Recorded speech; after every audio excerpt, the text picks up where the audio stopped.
Puji Tuhan, salam Bapak Ibu Saudara yang dikasihi oleh Tuhan. Kembali bersama saya, Pendeta Kawi Arniasa dalam Firman Kehidupan. Pagi ini saya ingin mengajak kita melihat satu kebenaran yang mungkin sedang kita butuhkan.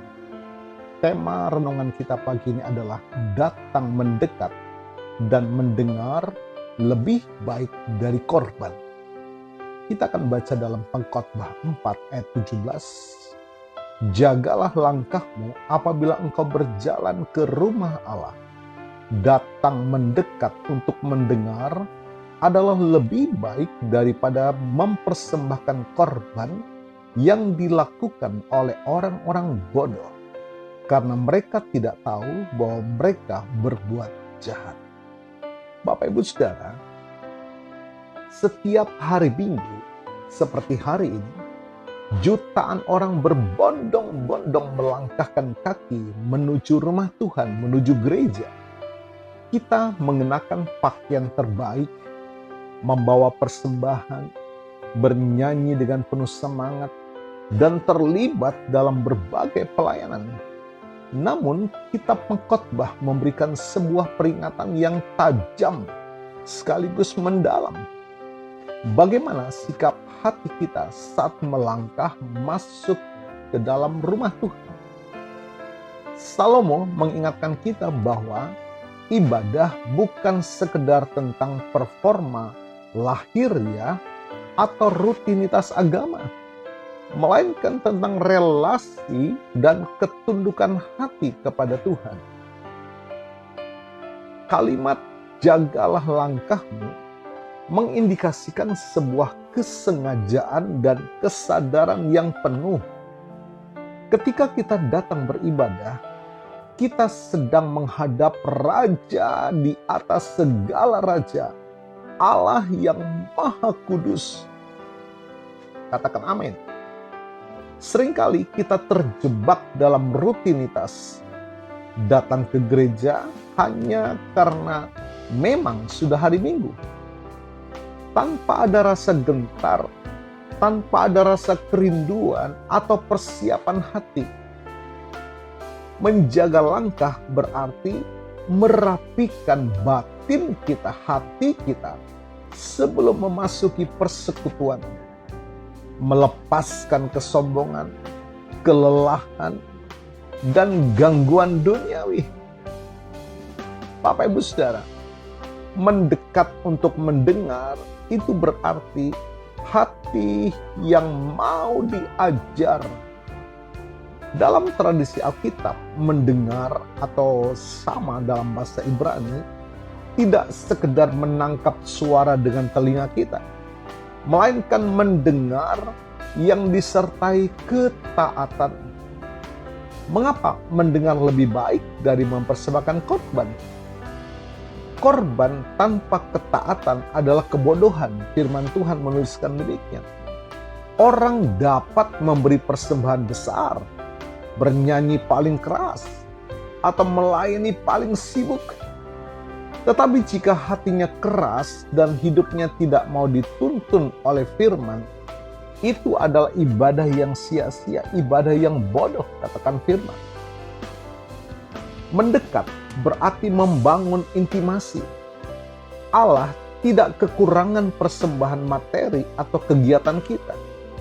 Namun Ia rindukan, sekali lagi Ia rindukan hati kita yang mau mendengarkan suaranya dan hidup dalam penundukan diri kepada kehendaknya. Puji Tuhan. Nabi Samuel pernah menegur Raja Saul dengan kebenaran yang sama. Mendengar lebih baik daripada korban sembelihan. 1 Samuel 15 ayat 22. Orang yang hanya berfokus pada korban, seperti rutinitas, persembahan, aktivitas, tanpa mau diubah oleh firman Tuhan, disebut sebagai orang bodoh dalam teks ini. Karena mereka merasa sudah berbakti, padahal hati mereka jauh dari Tuhan.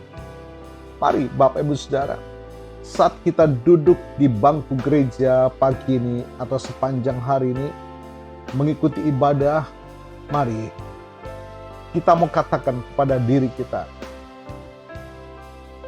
redahkan ya, hidup Anda, berhenti sejenak dari kesibukan mingguan.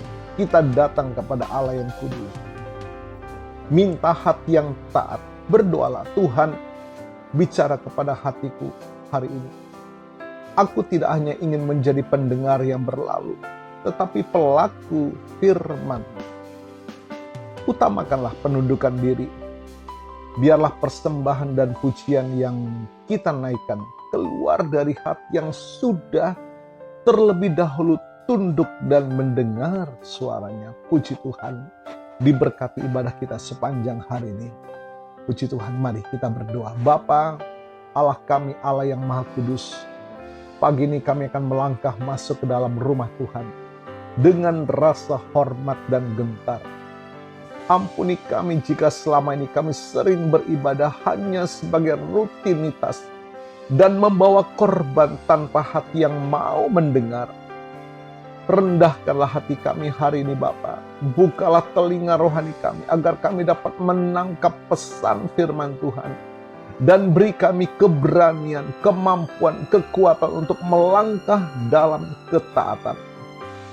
Biarlah ibadah kami hari ini menyenangkan hati Tuhan. Terima kasih Tuhan. Dan hamba-Mu berdoa bagi Bapak Ibu Saudara yang menikmati berkat pertambahan usia berulang tahun hari ini. Baik ulang tahun kelahiran maupun ulang tahun pernikahan dalam rumah tangga saudara. Kiranya berkat kasih karunia dari Tuhan Yesus memberkati saudara. Baik dalam kehidupan pribadi maupun dalam kehidupan rumah tangga saudara. Diberkatilah dalam nama Tuhan Yesus. Puji Tuhan, mari buka tangan dan iman, kita terima berkat Tuhan. Tuhan memberkatimu dan melindungimu. Tuhan menyinari engkau dengan wajahnya dan memberikan engkau kasih karunia. Tuhan menghadapkan wajahnya kepadamu dan memberikan engkau damai sejahtera. Bapak Ibu Saudara, terimalah berkat Tuhan atas seluruh hidupmu. Terimalah berkat Tuhan atas rumah tanggamu. Terimalah berkat Tuhan atas usaha, dagang, dan pekerjaanmu. Terimalah berkat Tuhan atas pendidikan dan masa depanmu. Dan terimalah berkat Tuhan atas iman, ibadah, dan pelayananmu kepada Tuhan. Diberkatilah engkau berlimpah-limpah, baik jasmani dan rohani, hari ini sepanjang masa, sampai Tuhan Yesus datang kembali, di dalam berkat nama Tuhan Yesus Kristus. Haleluya, haleluya. Amin.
Puji Tuhan, selamat hari Minggu, selamat beribadah. Tuhan Yesus memberkati.